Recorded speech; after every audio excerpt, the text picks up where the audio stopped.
But we have to be careful in exposing them that we don't make them look more powerful than they are. Well, that's a very good point, John, in that sense. And do you think that that could be part of the game as well, part of the psychosis then, that give the people that the idea, the idea of perception here, that they are indeed this powerful, they have access to certain knowledge that you don't have, and hence, therefore, they will be dangerous, and you need to respect them out of fear for that purpose.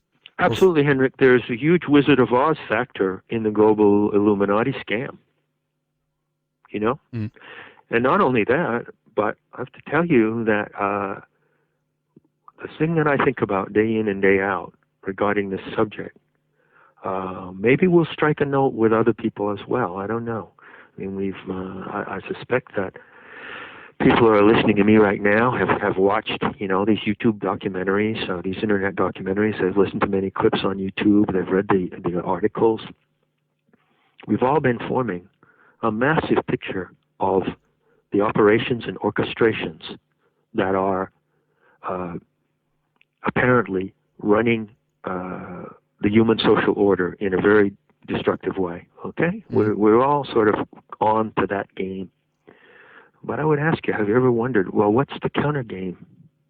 Well, that is the big question, and it seems to me at this point that what's building up, what I can see from my point of view, is that because at the same time I recognize the urgency of getting the information out, and it can be argued if it's delivered in the right way. Is it right to give it out through fear in one way? We have the method of scaring people so they awake in one way, if you know what I mean. You have to. That's right. That's right. Really shake people up, in that sense. And fear can have a positive value if it's delivered in the right dose and in a balanced way with this information. Yes.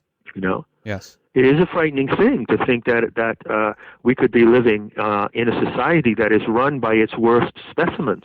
I mean, that is a frightening idea. Yeah.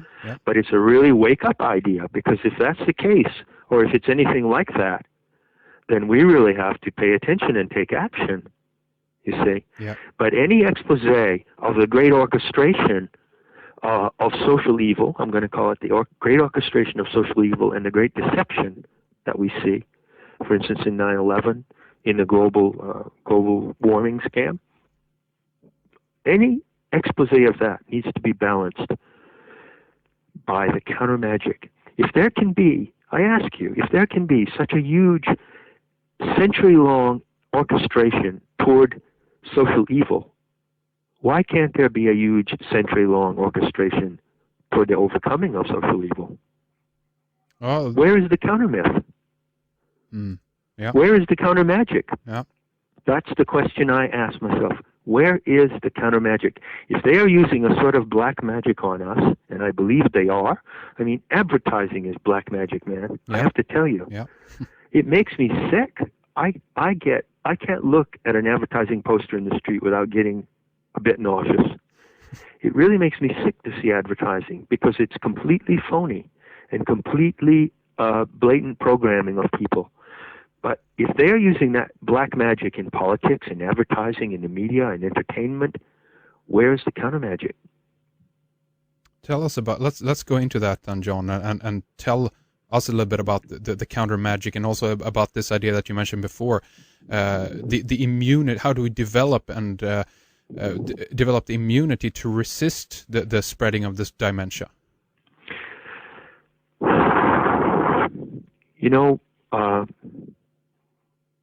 It's been difficult for me to present what I know, because I really don't have any ego invested in it. I don't want to be a cult leader.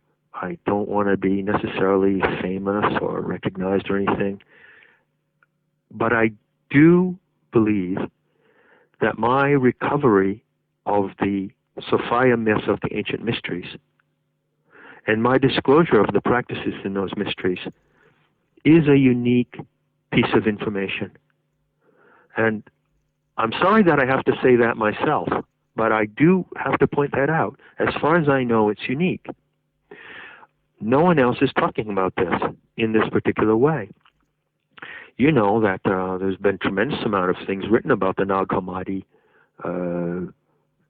writings in Coptic that were found in December 1945 in Egypt. I was born in December 1945, and may have been born in the very week that those documents were discovered. And I have spent a great deal of my time recovering the mystery knowledge in those documents.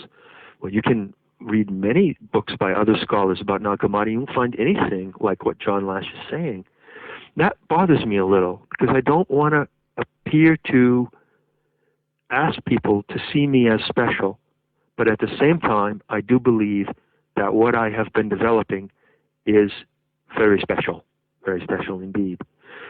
Why so?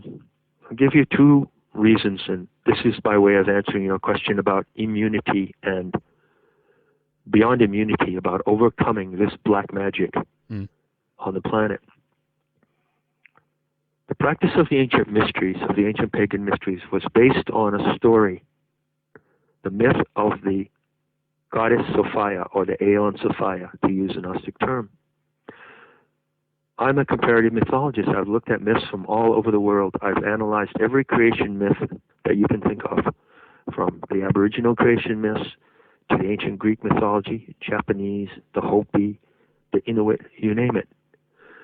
I tell you, on my best professional opinion, there is no myth of planetary evolution that explains the origin of the human species, explains our relation to the earth, the nature of the earth, the divinity of the earth, the divine powers invested in us, the risk of archontic or deviant powers, that is to say, the risk of a psychosis or schizophrenia within our own species. All of these elements are uniquely described in one story, the story of the goddess Sophia, and not in any other myth. I've elaborated that story in my book and on the website. People can go and read it. It's a story. It's a myth. Why is it so important? First of all, because it's a myth of what that actually describes planetary evolution. It's not a myth in the sense of a fiction or invention. It's a myth that is a poetic and mythological rendition of certain events. And the mysteries were guided by this myth. People taught this myth and shared this myth, and it was the foundation of their whole vision of life. And I believe that this myth is the planetary myth that our species needs in order to pull itself together and to understand its own and realize its own empowerment. The second thing about the mysteries that I have disclosed in my book is what the method of the mysteries was. You know, if you read ancient accounts about the mysteries, one of the things that they say, ancient scholars say this, and also certain modern scholars, such as G.R.S. Mead, who was a theosophist at the beginning of the 20th century, the initiates of the mysteries were the great teachers and educators of humankind. Now just think about that for a moment. I would like to ask you, if anyone thinks that the current representatives of the globalist / Illuminati control freak cult derived out of the mysteries, then I would ask you, would you consider these people to be great educators and teachers of mankind? Well, in one sense, I would say yes, actually. How so? Depending on how you view it, of course, but I also recognize in the process of these orders and the global elite that are in charge right now, I recognize the problem that they potentially are behind the dumbing down, if you will, of humanity, but also their presence and their actions today spawns people to, or urges people to rise up. You know, it draws something out of us. Without them, the question is if we would have been in the awakening process. A lot of us are in that process. A lot of people still have to go through it. If you go out and ask people on the street, the majority don't even know about all of this stuff that we're discussing today, John. But if we're talking about this, the few people who are at least beginning in the process of awakening to this reality, then I can see that they are also playing a role in all of this, if you follow my line of thinking there. Well, they play an adversarial role. I would Yes. agree with that. Yes. The challenge that they present to us forces us to educate ourselves and to wake up. Yeah.